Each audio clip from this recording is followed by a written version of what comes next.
여러분 안녕하십니까. 3월 10일 새벽이 됐습니다. 전우식입니다. 오늘 제목, 전영수는 누가 죽인 것인가? 누가 전영수를 죽음에 이르게 했을까요?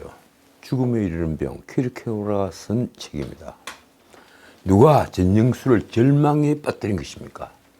그 죽음으로부터 벗어나지 못하게 말입니다. 이재명 측근들이 5명째 희생됐다. 이재명과 연관된 사람들이죠. 정확히는 9일 밤 11시 넘어 인터넷상에 전파된 이재명의 전 비서실장이 숨졌다는 뉴스는 어제 하루 종일 정치판을 달궜습니다. 5번째 유명을 달리한 전형수 씨는 성남시의 늘공이었습니다. 정인 때까지 공무원으로 있으면 퇴직금도 넉넉히 받고, 그리고 노후를 편안하게 지낼 수 있는 늘공이었다는 얘기입니다. 그 성남시의 늘공이 이재명의 측근이 되면서 운명이 바뀌었습니다.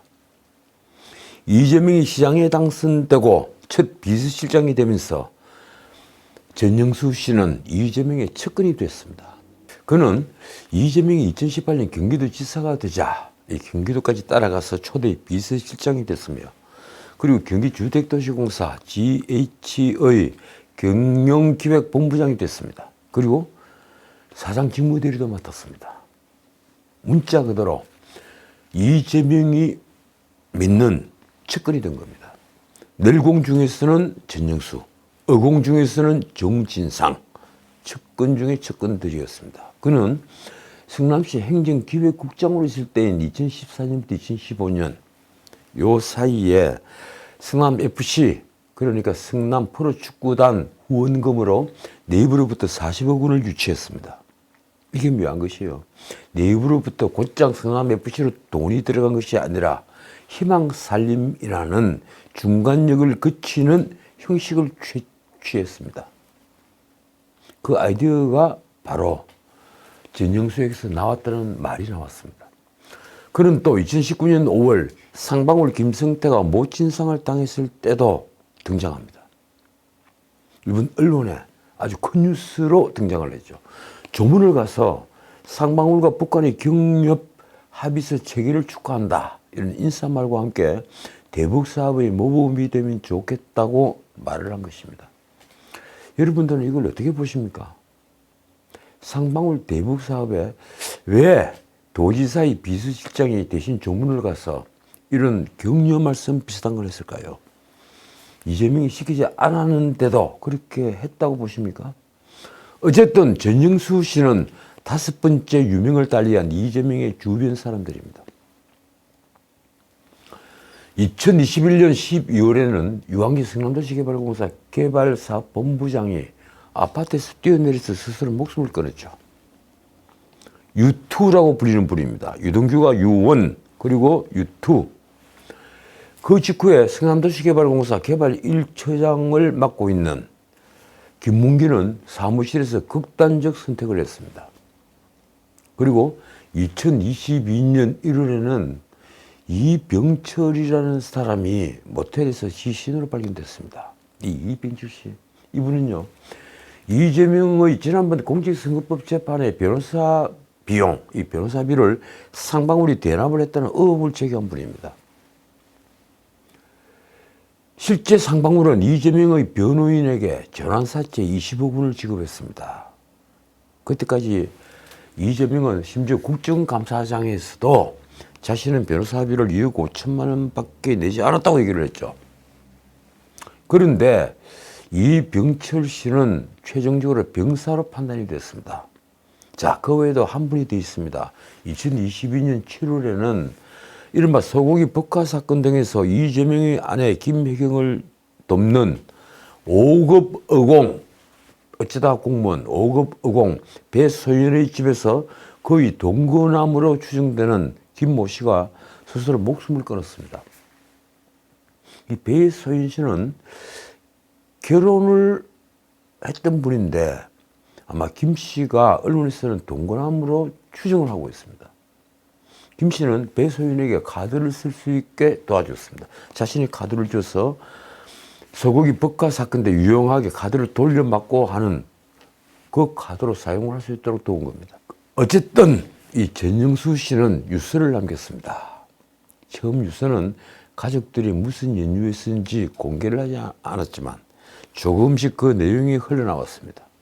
전영수 씨는 유서에 자신이 받는 혐의에 대해 억울함을 호소하면서 이재명의 이름을 언급한 것으로 알려졌습니다. 기자들이 득달처럼 달려들었죠. 유서에 무슨 내용이 있느냐. 유족들은 경찰 조사에서 최근 성남FC 사건과 관련해 검찰의 피의자 신분으로 입건되면서 스트레스를 많이 받았던 것 같다고 말했습니다. 유서는 6쪽 분량인데 그 유서에서 전 씨는 가족들에게 미안하다는 내용과 함께 성남FC 불법 후원금 의혹과 관련해서 억울하다는 취지의 내용을 담았습니다. 나는 일만 열심히 했을 뿐인데 성남FC 관련해서 검찰 수사 대상이 돼서 억울하다. 이게 무슨 말인지 아십니까? 쉽게 말하면 나는 이재명 시장이 시켜서 움직이는 도구에 불과했다. 내 입으로부터 돈을 40억을 받아서 희망사님을 통해서 성남FC로 흘러들어가게 만든 나는 도구에 불과했다. 생명 있는 도구다. 우리 형법교과서에는 그렇게 얘기하고 있죠. 생명 있는 도구. 그래서 나는 너무 억울하다. 이 얘기입니다. 그러면서 이 전영수가 뉴스에 쓴 말이 뉴스가 됐습니다. 이렇습니다. 이재명 대표는 이제 정치를 내려놓으십시오. 더 이상 희생자는 없어야죠. 이 말의 의미를 곰곰이 생각해 봅시다. 자신은 희생자라는 얘기입니다.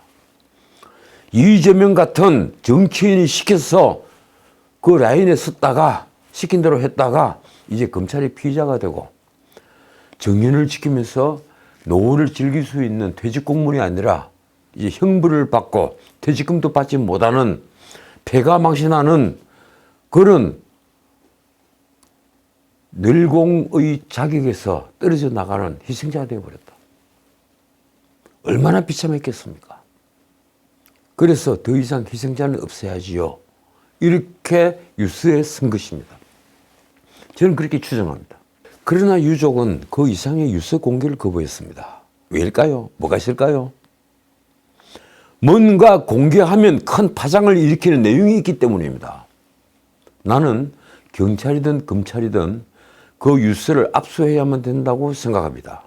경찰 관계자들도 뉴스에 관해서는 어떤 말도 해줄 수 없다. 이렇게 말을 했습니다. 도대체 전영수 씨는 검찰로부터 그러면 어떤 혐의를 받았을까요? 아까 제가 말씀드린 성남FC 후원금 사건에 관여한 것과 그리고 김성태의 모친상 때 상방울 대북 송금을 언급한 것뿐입니다. 그런데 이 전영수는 어떤 혐의를 받고 있느냐? 바로 그 단서는 최근 검찰이 청구했던, 그래서 국회에 보내졌던 이재명의 구속영장이 있습니다.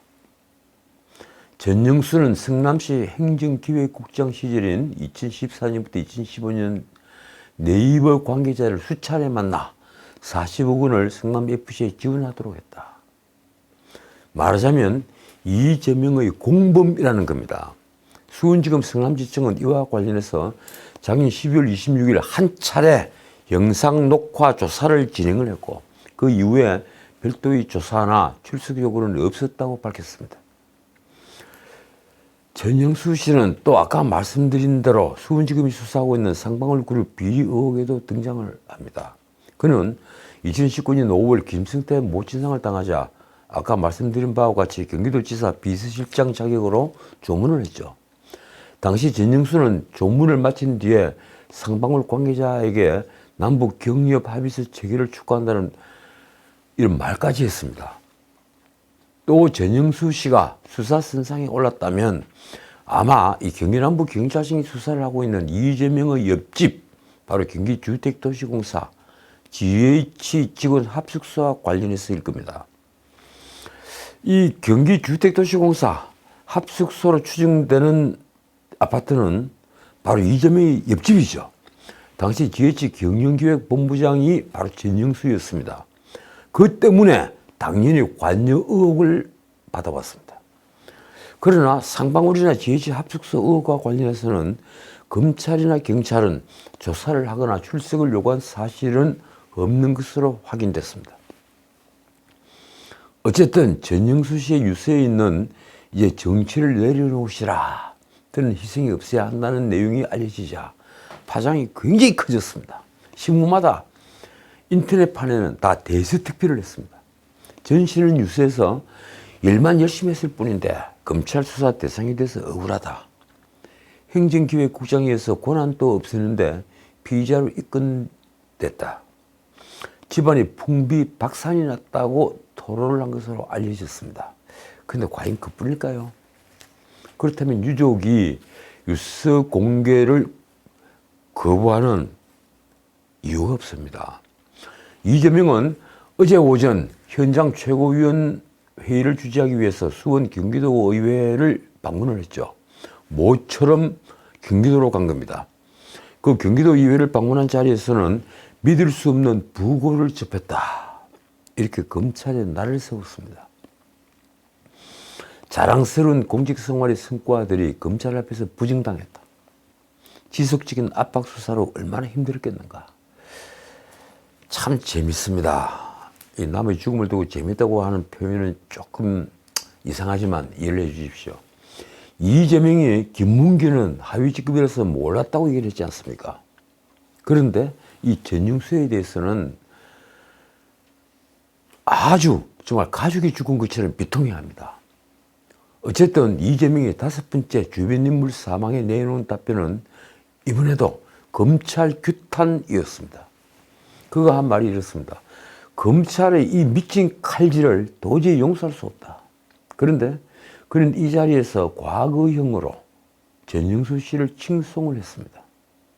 과거형. 쉽게 말하면 현재는 전영수 씨와 거리가 좀 있었다. 이런 이미지를, 이런 뉘앙스를 풍기는 겁니다. 이렇습니다. 제가 만난 가장 청렴하고 성실하고 헌신적이고 유능했던 공직자가 스스로 생을 마감했다. 이재명은 국민의힘 김기현 대표가 직무를 수행하는 게 적합한지 심사숙고해야 한다고 하는 등 여권이 자신의 책임론을 거론하자 이 억울한 죽음들을 두고 정치 도구로 활용하지 말라며 이렇게 말했습니다. 이것이 검찰의 과도한 협박 수사 때문에 생긴 일이지 이재명 때문인가? 이 억울한 죽음들을, 이 죽음들을 정치에 이용하지 말라. 아무리 정치가 비정하지만 정치에 이용하지 말라. 그런데 지금까지 우리 사회의 수많은 죽음들을 모조리 정치에 이용한 사람들이 누구입니까? 누가 정치에 이용을 했습니까? 문재인 정부가 무엇 때문에 그렇게 박근혜 정권을 무너뜨리고 출범할 수 있었습니까?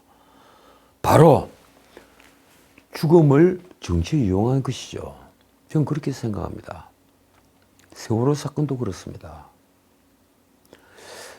어쨌든 그러면서 이재명은 수사당하는 것이 제 잘못인가라고 다시 물은 뒤에 이렇게 검찰을 공격했습니다. 주변을 먼지 털듯이 털고 주변의 주변까지 털어대니 주변 사람들이 어떻게 견뎌내느냐. 그야말로 광기다. 재밌는 것은 이런 이재명의 태도에 대한 유동규의 반응입니다. 요사이 이재명을 제대로 들고 까는 사람은 유동규밖에 없어 보입니다. 유동규는 이재명이 전영수 씨의 사망에 대해 검찰의 과도한 압박 수사 때문이라고 주장을 하자 난 핑계대지 말라고 직격했습니다. 유동규는 어제 서울중앙지법 형사합의 22부 대장동 배임 혐의 재판을 했죠. 그래서 오전 재판을 종료한 뒤에 기자들이 이재명이 전영수 씨가 돌아가신 이유가 검찰의 강도 높은 수사 때문이라고 한다. 이렇게 물으면서 쉽게 말해서 의견을 묻자 제발 남 핑계 좀 대지 말고 본인 책임부터 얘기하라고 말을 한 것입니다. 유동규는 고인이 유서에서 이재명에게 정치를 내려놓으라고 언급했다는데 어떻게 보느냐고 묻자 또 이렇게 답했습니다. 이재명의 무리한 행정이 주변 사람을 굉장히 힘들게 한다. 공무원들은 나중에 처벌받으니 두려워서 숨기려다가 자백할 타이밍을 놓치는 것이다. 그렇습니다. 아마 전영수 씨도 그랬을 것입니다. 그래서 전영수 씨도 편안한 노후를 잃어버린 그런 너무 억울한 그런 공무원이 됐을 겁니다. 늙공인데 말입니다. 어쨌든 이재명은 지난 1월 27일 이후에 처음으로 국회 밖에서 현장 최고위원 회의를 열었습니다. 그동안 검찰 출석과 그리고 국회 체포동의안 표결 그리고 공직선거법 위반 재판 등 사법 리스크로 인해 활동이 제한됐던 이재명은 자신이 근무했던 경기도에서 정치 활동을 재개를 한 것입니다. 그런데 그 첫날 측근이 뜻하지 않은 죽음으로 이재명은 다시 만신창이가 됐습니다. 민주당도 크게 술렁였습니다. 비명계는 정치적 파장을 주시했습니다. 이재명 보고 이제 그만 다 내려놔라. 더 이상 희생자는 안 나와야지. 이런 뉴스가 공개가 되니까 민주당이 크게 술렁일 수밖에 없는 겁니다. 언론에 나온 이 비명계의 말이 이렇습니다. 국민이 이 사안을 어떻게 바라볼지, 여론이 어떻게 움직일지 가림이 안 된다. 솔직히 두렵다. 반면 친명계는 내부 단속 수위를 높였습니다. 최고위원 정청래가 최고위 모두에 한 발언이 이렇습니다. 뭉치면 살고 흩어지면 죽는다. 이게 누가 한 말이죠? 원래 이승만 대통령이 절규하시던 말 아닌가요? 뭉치면 살고 흩어지면 죽는다. 지지자들이 단일 대오 떡을 돌리며 민주당의 단합과 단결을 호소하고 있다. 첫째도 단결, 둘째도 단결, 셋째도 단결이다. 글쎄요, 지금 같은 친민계와 누가 단결하려고 하겠습니까? 그런 비민주 세력과 말입니다. 그런데 전형수 씨가 유세 이재명을 향해 대표님 이제 모든 것을 내려놓으시죠 라고 쓴 내용이 알려지자 민주당은 정말 민감한 반응을 보였습니다. 박성준 대변인은 이렇게 논평했습니다. 고인의 억울함을 호소하는 뉴스마저 왜곡하며 정쟁에 이용하는 비열한 행태는 사람으로서 해서는 안 될 일이다. 글쎄요. 지금 이재명 말고 어느 누구가, 그리고 친민계 말고 어느 누구가 그 뉴스를 왜곡하고 있습니까? 아무도 왜곡하지 않습니다.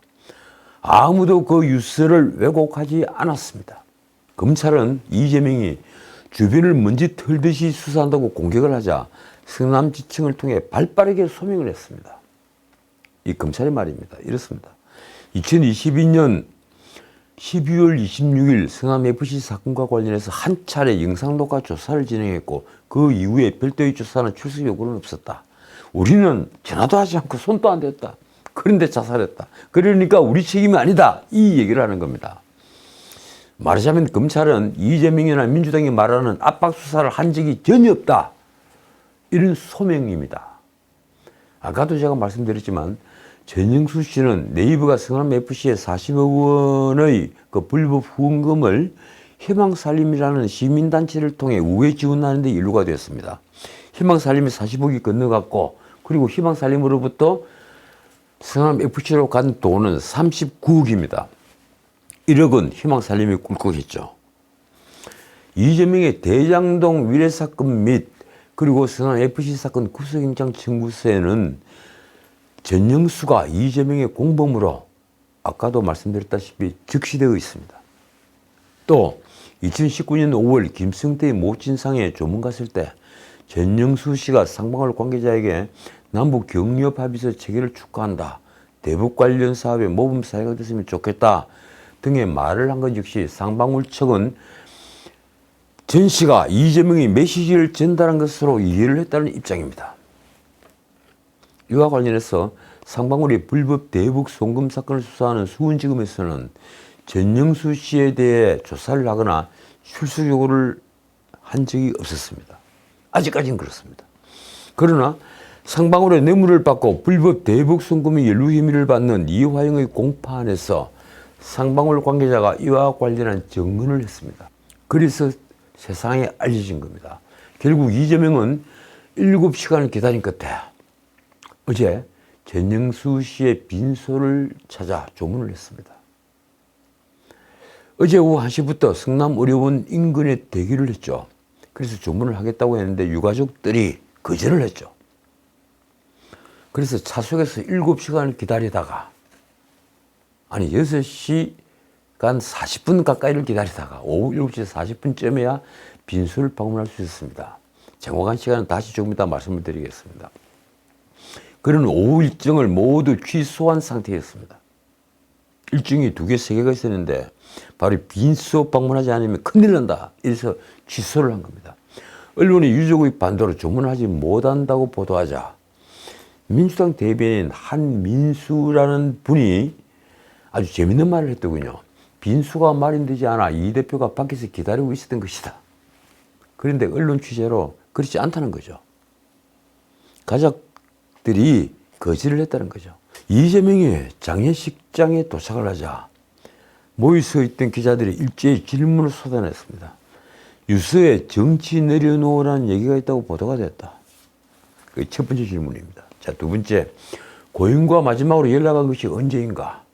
세 번째, 고인이 대표에게 검찰 수사로 인한 고통을 이야기한 적이 있느냐? 그러나 이재명은 그 어떤 대답도 하지 않았습니다. 못 들은 채 그냥 빈소로 직행을 했습니다. 한편 검찰은 전 씨의 시신에 대해 부검을 하지 않기로 했습니다. 수원지검 성남지청은 경찰이 사회적 이목이 쏠린 사건이어서 명확하게 사인을 확인하겠다며 이날 오후 부검 영장을 신청했는데 오후 7시쯤 영장을 기각했습니다. 검찰은 유가족이 부검을 원하지 않는다. 그리고 또 검시 결과가 나와 있다. 이런 이유 등으로 그렇게 결정했습니다. 어떻든 민주당은 10일 하루 종일 긴장감이 돌았습니다. 이날 오전 회의에서 검찰의 과도한 압박 수사 때문이지 나 때문이냐 이렇게 자신을 향한 책임론에 선을 쫙 긋던 이재명이 오후에 모든 일정을 취소하면서 조문을 위해 애를 쓴 것이 그걸 증명합니다. 이재명은 오후 1시 조문 일정을 공지를 했지만 유가족과 협의가 길어지면서 결국 정확히는 6시간 40여 분을 차에서 대기를 하다가 오후 7시 42분에야 빈소에 들어갈 수 있었습니다. 언론 보도를 보면 이재명은 오후 8시 5분까지 정확히 23분간 빈소에 머물렀습니다. 빈소에 들어갈 때와 빈소에서 나올 때 그는 기자들이 어떤 질문에도 답하지 않았습니다. 민주당사 역시 하루 종일 어수선했습니다. 친명은 일제히 검찰의 강압 수사를 비판을 했습니다. 그런데 비명 진영은 이재명의 사퇴를 촉구했습니다. 동아일보에 나온 한 중진 의원의 말이 이렇습니다. 일단 유서 전체 내용을 봐야 알겠지만 당에 음산한 기운이 들이오는 것 같다. 유서에 이 대표가 결자 해제하라는 내용이 있으면 사퇴론에 불이 붙을 수밖에 없다. 또 다른 의원의 말은 이렇습니다. 주변에서 저렇게 많은 사람이 죽는데 당대표가 본인은 책임이 없다고 뒤로 물을 수 있느냐. 그런데 친명계는 이재명 대표 연말 퇴진론은 소설이라며 이재명 책임론을 일축했습니다. 지금은 이 대표 체제를 똘똘 뭉쳐서 가야 할 때다. 윤 정부와 검찰이 공격으로도 모자라 내부 총질까지 하는 것은 바람직하지 않다. 민주당은 이날 이재명 대표가 11일 정부의 일제 강점기 강제징용 피해자 배상 해법을 규탄하는 장외 집회에 참석한다고 공지했습니다. 요새 재밌죠? 윤석열 대통령이 한미일 안보 공조를 위해서 그리고 확산 억제에 대해서 협의체를 만들기 위해서 일본과 급격하게 이 강제징용 배상에 관해서 합의를 한 것인데 이걸 정치판부터 시작해서 좌파들은 모조리 물고 들어오고 있습니다. 내일은 그래서 장외 집회를 한다고 합니다. 이재명으로서는 아주 좋은 기회를 맞이한 겁니다. 지난번 국회 이재명의 체포동의안에 있는 범죄 사실에는 천화동인 1호 428억이 이재명 측의 것이다. 이런 내용이 빠져 있었습니다. 모든 언론이 바로 이 점을 주목했죠. 428억 바로 찐빵에서 앙꼬가 빠지는 것이다. 검찰이 아직 증거를 확보 못했기 때문입니다. 그런데 이틀 전 서울중앙지법 형사합의 22부 김용의 정치자금법 위반 재판에서 유동규가 아주 놀라운 증언을 했습니다. 김만배의 대장동 사업 지분 절반가량을 돈으로 받아 이재명 측에게 전달하기로 했다는 기존의 주장을 재확인한 것입니다. 그러면서 이 돈의 성격에 대해서 이재명을 대통령으로 만들 자금이었다면서 이재명도 이를 알고 있었다고 증언했습니다. 이거 굉장히 중요한 겁니다. 이재명도 공유를 했다. 김만배로부터 이익금 절반을 받아서 가지고 온다. 이걸 이재명도 알고 있었다. 이 얘기입니다. 유동규의 증언에 따르면 그는 2009년부터 2010년께 이재명의 최측근 김용, 정진상과 의형제를 맺고 가까이 지냈습니다. 유동규는 2013년 여름께 김용을 정진상에게 소개를 했습니다. 그전에는 김용과 정진상이 서로 몰랐던 모양입니다. 그는 김용에게 법조 인맥이 많았고 그리고 김용이 제 앞에서 높은 분들과 통화하는 걸 다 들었다고 그 소개 이유를 설명했습니다. 그래서 정진상에게 김용을 소개를 한 겁니다. 검찰이 이재명이 2014년 6월 성남시장 재선에 성공한 이후에 이재명과 정진상, 김용 그리고 정인, 유동규는 선거에 기여한 김만배 등 민간업자들을 대장동 사업에 내정을 했고 이 무렵에 정진상, 김용 그리고 정인, 유동규가 김만배와 의형제를 맺었나? 이렇게 묻자 유동규는 맞다고 인정을 했습니다. 이어 검찰이 핵심 질문을 던졌습니다. 대장동 사업자로 내정한 대가로 김만배의 지분 절반에 해당하는 금은을 받기로 한 사실이 있나? 김만배가 받을 지분은 원래 이 대장동 게이트를 최초에 구상을 했던 남욱의 지분보다 2배에 이르죠. 그래서 다들 이상하게 생각했죠. 김만배는 왜 그렇게 많이 받나? 나중에 들어온 김만배가 말입니다. 굴러온 돌이 말입니다. 그런데 김만배의 지분 속에는 이재명 측의 것이 있다. 이재명의 것이 있다. 그분의 것이 있다. 이 얘기입니다. 유동규는 있다고 답을 했고 검찰이 그래서 다시 재차 물었습니다. 이재명에게도 김만배의 지분 절반을 받기로 했다는 것이 보고가 됐나? 핵심적인 질문입니다. 이재명에게 김만배의 지분 절반을 받기로 했다는 것이 보고가 됐나? 그때까지 그 지분 절반은 700억입니다. 자, 그 질문에 유동규의 답은 이렇습니다. 서로 다 공유했다. 그러니까 이재명이 또 모든 걸 다 알고 있었다는 얘기입니다. 유동규는 이 돈의 사용처에 대해서도 이렇게 설명을 했습니다. 정치를 하다가 필요한 부분들에 사용하기로 했다. 저희 목표가 이재명을 대통령으로 만드는 거였고 그걸 위한 자금으로 쓰자고 했다. 그런데도 이재명이 몰랐을 리는 없다는 얘기입니다. 유동규는 실제 2020년 11월께 정진상이 대선이 가까워지니까 자금이 필요하다며 김만배의 돈을 가져다 쓰자고 말했고 이를 김만배에게 전달했다고 했습니다. 그러자 놀랍게도 김만배는 난색을 드러냈다고 증언을 한 것입니다. 그러면서 유동규는 김만배가 2021년 하순께 700억 원을 주겠다던 기존의 약속과는 달리 공통비용 등을 제외한 428억 원을 지급하겠다고 말했다. 이렇게 덧붙였습니다. 공통비용이 뭘까요? 대표적인 공통비용이 있죠. 50억 클럽 멤버들에게 주는 돈들. 그게 공통비용이죠. 유동규는 또 2021년 2월에서 3월께에는 김용에게서 이재명의 대선 경선 자금을 마련해 달라는 요청을 받았다고도 증언했습니다. 김용이 돈이 없어서 같이 일하는 애들이 너무 힘들어한다고 말했다. 이어 유동규는 남욱이 돈을 주는 대가로 이재명 후보가 대통령이 되면 2가지 조건을 들어달라고 요구를 했고 이를 김용에게 전했더니 당연히 해줘야지 라는 대답이 돌아왔다. 그렇게 대답을 했다고 말했습니다. 당시 남욱이 돈을 내면서 요구한 조건은 무엇일까요? 부동산 신탁회사 설립 허가를 내주는 것. 또 하나 경기 안양 만안구 박달동에 있는 군 탄약고 이전이었다고 유동규는 설명했습니다. 그 박달동 탄약고 아주 유명하죠. 엄청난 땅값인데 탄약고 부지로 되어 있으니 말입니다.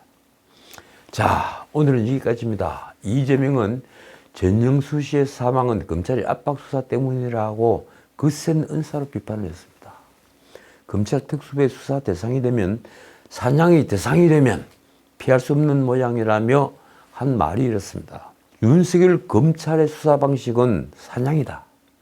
목표물을 정하고 목표물이 잡힐 때까지는 사냥은 멈추지 않는다.